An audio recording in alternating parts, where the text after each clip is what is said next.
All right, so this is kind of where we make it, I guess, relevant to what we do on a day-to-day basis. Educating black males. See, if GRCC fails Marcus, it's doing the same thing that most institutions do in the country. It's because they're gonna have a lack of a diverse staff, meaning the black male is not gonna see living proof that, hey, you can make it. If you take these courses, take out these loans, shovel your snow, put gas in your car, pay for parking passes, and do this for 4 or 5 years, it's going to pay off. And it's hard to believe that when you don't see living proof. They're going to come in contact with staff who have been conditioned to see black males in a certain way, and so they're going to be intimidated by black males. And so when a black male comes with a situation, they're going to kind of leak out their biases and their prejudicial posturings. All that stuff is going to manifest itself in those interactions. They're going to use biases and prejudices to inform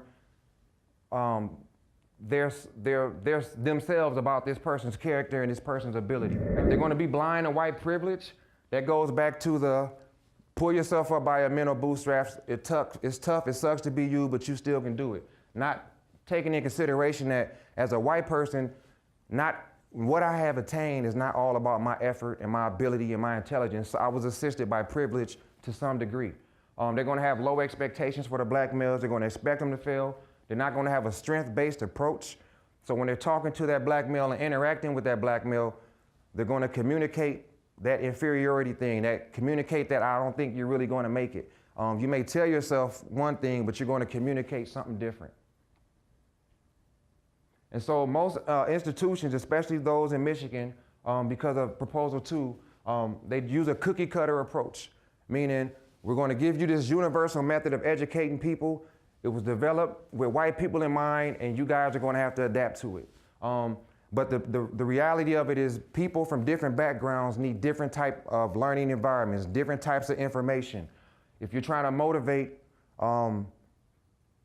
battered women, they need different information than battered men. If you're trying to motivate and empower Muslims, they need different information than Christians. And so it's the same thing with race. If you're trying to empower black Americans, they need different information. One thing that we do, I guess, religiously is that we don't use science to build curriculums because it's not fair, it's not equal, it's not balanced. And so we ignore science and we ignore customer service, and we charge you for something that we know is not going to work. The approach you take, is it his fault that he's not doing well, am I part of the system that's reproducing his underachievement?